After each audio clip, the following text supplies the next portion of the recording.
Hello and welcome to today's video. Today I'm excited to play with some more makeup with you. I hope you've been enjoying these videos, but today I wanted to try out the Nomad by Juvia's Place. So you've probably heard me mention this collective haul that I did recently a million times by now, but I decided that today I really want to, it's way past time that I want to dig into some of these like green shades. I eventually want to get to the yellows too, but oh my goodness, this palette's so beautiful and I cannot wait to dig in.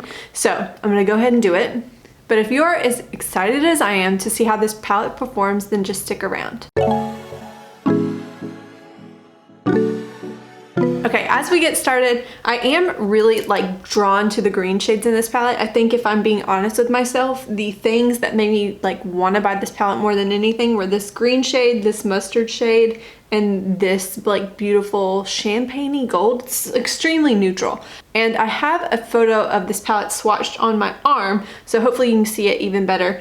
I also really love these yellows, but today I feel like I've been wearing a lot of yellow this week. I've been dipping into my Honey palette quite a bit, and so I'm gonna maybe, I might use one as a transition shade today, but for the most part I really want to dig into the actual greens here, so we'll see what happens. Okay, as I get started on my eyes, I think what I'm going to do is get this shade fluffed pretty high up into my crease or past my crease. I may go in with a little yellow if I don't think that's like strong enough, and then kind of work it closer to my actual crease and then put the mustard into my crease, and then we'll see where I'm at. I'm thinking I might do a halo eye with this shade on the inner and outer corner and then this shade on my lid, so let's see how that turns out. And as I get started here, I did not like set my concealer on my eyes. I just kind of am letting the shadow stick to it. So we'll see if it has any blending issues. But so far this week, actually most of the eyeshadow looks that I've done all week, for whatever reason, I'm normally the kind of person that always sets my eyeshadow, or sets my lid primer before I go in with eyeshadow. And this week I haven't been doing it. And so far so good. There's been no trouble at all. Okay, I zoomed you in a little bit, and as you can probably tell, that shade is extremely close to the actual color of my skin. So I am going to go in with a little yellow, but maybe not drag it as far up, and just see how that looks. Okay, this shade is looking really nice. I was worried that it might look too yellow for what I wanted it to pull. I kind of wanted it to pull like more of a transition shade and not like such a bright pop of yellow, but this is perfect for what I had in mind. So beautiful. Okay, I'm really excited to use this shade. This is that really weird mustardy brown kind of color. I'm gonna go in with it a little bit deeper into my crease. I'm gonna try really hard not to bring it up any higher, but we'll see. Sometimes I get a little carried away. So surprisingly, when I first went in and just blended it like this, like windshield wiper motions, it actually doesn't, it's not as pigmented as I thought it would be. I thought it would be very dark because in the pan it looks extremely dark. But so far, I think it looks fine. Like it kind of blends into that yellow really well. So I probably could even stand to like pack it on, but because I am worried that I just don't know that shade really well, I'm going really slow here. This may be a mistake, but I think I'm gonna try it. This is an e.l.f. like blending brush. It was like one of the dollar ones that they had, but it's definitely like more packed. It doesn't really fluff any color. What I might do is like place it on and then get another brush and kind of blend it out. But I just want to see if I place it into the crease a little bit heavier, will it build up?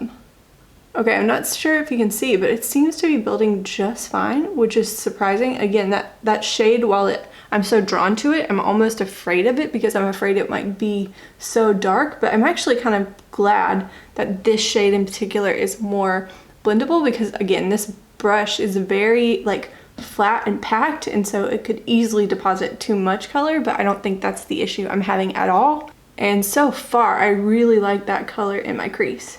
Okay, I went ahead and skipped ahead a little bit, and you can see that I spent some time making sure I just built up slowly in my crease that green, that mustardy green shade. So now we're gonna switch, and I'm gonna trade brushes and go into this green shade. And like I said, I'm going to slowly, because again, I really do think this might be pretty pigmented. I'm gonna build this up on my inner and outer corners.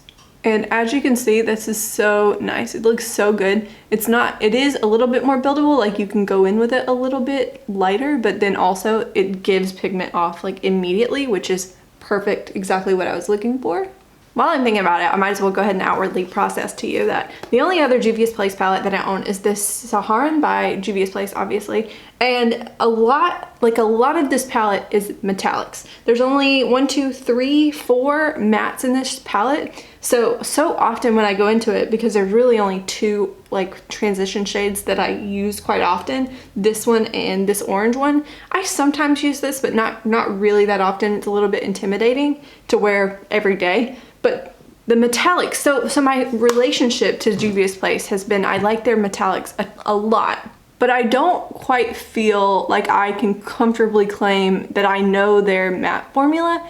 And I know also that I've watched a ton of YouTube videos where people talk about the Juvia's Place formula, and they talk about like exactly, like it's built this impression up in my head that Juvia's Place metallics are so good and their matte formula can be hit or miss. And now that I'm using this matte formula a little bit more, I kind of feel like I'm building more of an idea of what people, when they talk about these differences in the mattes and metallics, like what they might mean. Because this matte formula is nothing like what you would get with like an Anastasia matte formula. It's like super pigmented. Like if I picked up a shade in an Anastasia palette that looked like that green one, like I could pretty much be guaranteed that it was gonna go on darker than what I expected, even if I went in with what I would assume would be a super light hand.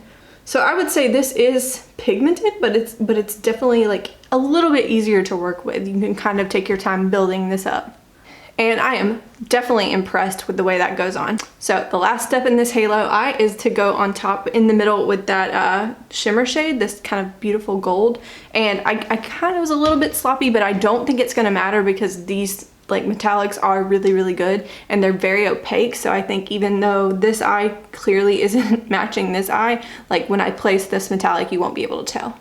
Oh yeah, this metallic, the formula for Juvia's Place metallics, I really gotta give them to them. It's so good, so beautiful, and I really love the tone of this gold shade. It's so unique. It's still gold, but it's not like too yellow for this palette. I think so when I look at that palette, it looks like it would pair so easily with such a bright yellow gold, and it probably would, but I'm so glad that they did something different. I think it looks so cool and like sophisticated. It just looks really beautiful. All right, I'm gonna take my little brush here and kind of blend out the edges of it just to see that it's not too harsh. So now that those edges are blended out, I also need to go clean out my under eye. I accidentally touched my under eye with my gold finger that I still had too much product on it. So I'm gonna come back in a second with the finished look on and we'll discuss. Okay, I am back with the final look. I ended up using the mustard shade and on a fluffier brush kind of like sweeped it pretty wildly underneath my eyes. And then I kind of took a more dense brush and placed the green right at my lash line, and then I took like a empty brush and just kind of blended them together again. So this one isn't fluffed as far out, and I think that the eye look is really pretty. I mean, you know the eye looks really good when I decide to put a lash on, because it takes me a good couple minutes to get my lashes on, and I love the way this looks. I think that this palette gives me like all the fall vibes. I'm so excited to eventually kind of get these like yellows on my eye, especially I'm really drawn to this. I know like typically I'm not someone who tends to like a matte shade with like a yellow glitter in it, but like it's got this yellowy gold glitter in it, and I think that if I were to like place it on with my finger, that it could look really cool, especially over like a concealer base, like something that you like that you're setting that down wet, and it looks like it could be such a cool color. Plus it's so more vibrant than I thought it would be. So I could definitely see something sunflower inspired with this palette too. This was like such a whim buy for me. Like I literally was walking past it in Ulta, like on the way out passing. I'd gone to the aisle to look to see if they had my face wash there, and on the way out saw that this was on sale half off, and I had completely talked myself out of this palette. I thought that, well, you like the metallic formula, you don't really have any business trying out a more matte focused palette, but I'm so glad that I picked this up. Also, I think this would look so good as like a companion palette to Natasha Denona Gold palette, because that palette is gorgeous. I love it.